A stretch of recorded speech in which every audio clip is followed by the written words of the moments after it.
तब भारत और इंग्लैंड के बीच चैंपियंस ट्रॉफी का एक निर्णायक मुकाबला श्रीलंका के मैदान पर खेला जा रहा था, जहां इंग्लैंड के खिलाड़ियों ने इस मैच को जीतने के लिए एक खास प्लान बनाया था कि जब सहवाग और गांगुली मैदान पर बल्लेबाजी करने के लिए आए तो सहवाग के ऊपर बाउंसर की बौछार कर दो और गांगुली को स्लेज करके गुस्सा दिलाओ, और इस तरह से आउट करके हम ये मैच बड़ी ही आसानी से जीत लेंगे। और जब भारतीय टीम की बल्लेबाजी शुरू होती है तो अपने इसी प्लान के तहत एक तरफ जहां सहवाग पे बाउंसर की बौछार हो जाती है, वहीं अंग्रेजी खिलाड़ी दादा को गुस्सा दिलाने और उकसाने में लग जाते हैं। और फिर तो उसके बाद उस मैदान पर जो कुछ भी हुआ वो किसी तूफान और सुनामी से कम नहीं था। उस मैच के बाद दादा को उकसाने का हिम्मत इंग्लैंड के किसी भी खिलाड़ी में आज तक नहीं हुआ है। दोनों टीम के कप्तान टॉस के लिए बीच मैदान पर आते हैं, जहां इंग्लैंड ने टॉस जीतकर पहले बल्लेबाजी करने का फैसला लिया, लेकिन आशीष नेहरा ने गेंद से सनसनी मचाते हुए पहले तो मार्कस ट्रेस्कॉटी को बिना खाता खोले ही पवेलियन के बाहर का रास्ता दिखाया और फिर अंग्रेजी कप्तान नासिर हुसैन को भी मात्र 1 रनों पे नेहरा ने अपना शिकार बनाते हुए भारत को बेहतरीन शुरुआत दिलवाई। लेकिन फिर उसके बाद तो भारतीय गेंदबाज मानो एक विकेट के लिए तरसते नजर आने लगे, जिसका खामियाजा ये होता है कि इंग्लैंड ने निर्धारित 50 ओवर में 271 रनों का टारगेट भारत के सामने रख दिया था। उस दौर में खास करके श्रीलंका के मैदान पर 271 रनों का टारगेट बहुत बड़ा टारगेट माना जाता था। इसलिए बेशक भारतीय टीम के लिए ये एक कड़ी चुनौती होने वाली थी, जिसे स्वीकार करते हुए कप्तान सौरभ गांगुली के साथ वीरेंद्र सहवाग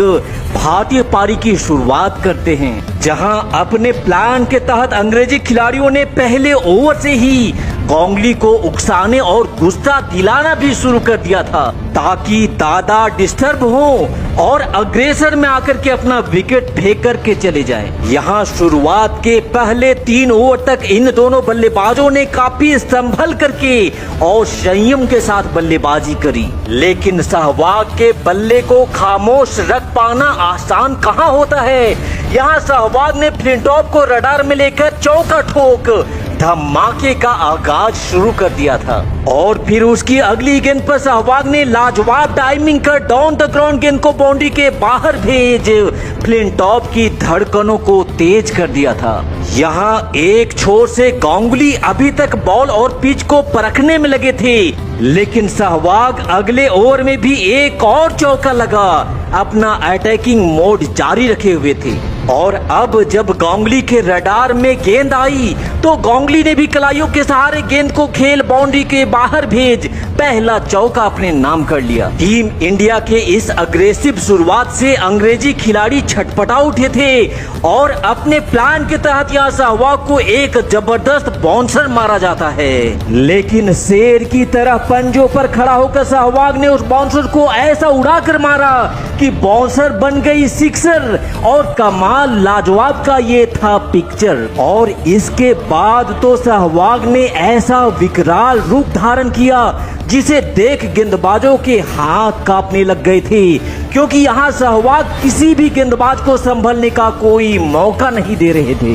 फिर देखते ही देखते सहवाग ने मात्र 32 बॉल पे अर्धशतक ठोक लगान का पहला किस्त अंग्रेजों से चुका लिया था। और फिर इस अर्धशतक के बाद सहवाग दोगुने जोश के साथ अंग्रेजी गेंदबाजों के सेवा सत्कार में लग गए थे। तब नासिर हुसैन फील्डर सेट करते करते परेशान हो गया, लेकिन सहवाग अगली गेंद पर वही चौका मार दे रहे थे जहां से नासिर हुसैन फील्डर को हटा रहा था। उस मैदान का ऐसा कोई कोना नहीं बच गया था जहां से गुजरकर गेंद बाउंड्री के पार ना की हो। अंग्रेजों की महफिल में त्राही मच चुका था, क्योंकि 15 ओवर में ही 100 रन बनाकर खासकर सहवाग तो ऐसा गर्दा उड़ाए जा रहे थे मानो उनके हाथ में बल्ला नहीं बल्कि AK-47 धरा दिया गया हो। यहाँ गेंदबाज तो परेशान था ही, साथ ही उनके फील्डरों का भी मोरल इतना गिर गया था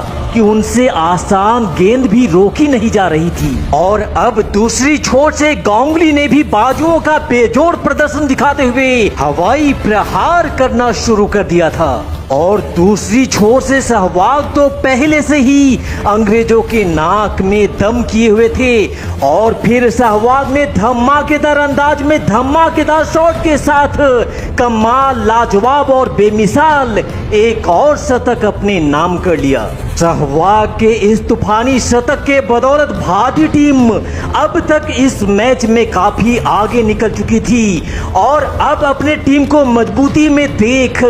दादा ने भी बेखौफ अंदाज में हवाई फायर करते हुए इतना बड़ा छक्का मारा कि एक पल के लिए लगा कि कहीं गेंद आसमान में गुम न हो जाए। और उसकी अगली ही गेंद पर दादा का एक और हवाई फायर और इतनी बड़ी बाउंड्री होने के बाद भी ये दोनों भारतीय बल्लेबाज मैदान पर बाउंड्री की झड़ी लगाए हुए थे। अंग्रेजी खिलाड़ियों ने दादा और सहवाग को आउट करने का जो प्लान बनाया था, अब तो उन्हें ऐसी हार नसीब होने वाली थी जिसकी परिकल्पना उन्होंने सपनों में भी नहीं करी होगी, क्योंकि एक ने शतक ठोक दिया था तो दूसरे ने अपना अर्धशतक। हालांकि अंततः उन पे रहम खाकर सहवाग 104 बॉल में 126 रन बना करके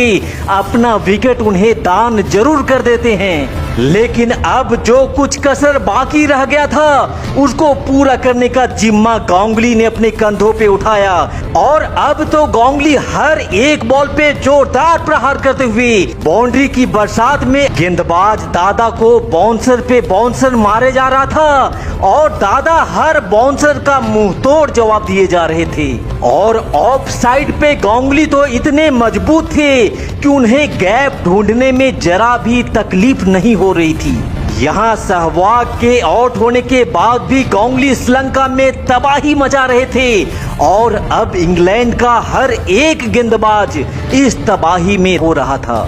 इसी बीच दादा ने चहलकदमी करते हुए कदमों का इस्तेमाल कर गेंद को हवा में उठाकर जोर से मारा और कितनी भी बड़ी बाउंड्री हो क्या फर्क पड़ता है, 103 मीटर का छक्का ठोक गांगुली ने भी शतक ठोकते हुए नासिर हुसैन और इंग्लैंड के घमंड को कर दिया था। और शतक पूरा करने के बाद दादा जल्द से जल्द इस मैच को खत्म करना चाहते थे। इसी इरादे से पहले चौका ठोका और फिर दादा के बल्ले से निकला एक और उड़न तस्तरी शॉट जाकर लैंड करी है सीधे दर्शक दीर्घा में। और दादा के बल्ले से निकले इस विजयी शॉट के साथ भारत ने 39वें ओवर में ही इस मैच को जीतते हुए इंग्लैंड से लगान का कर्ज सूद समेत वापस ले लिया था।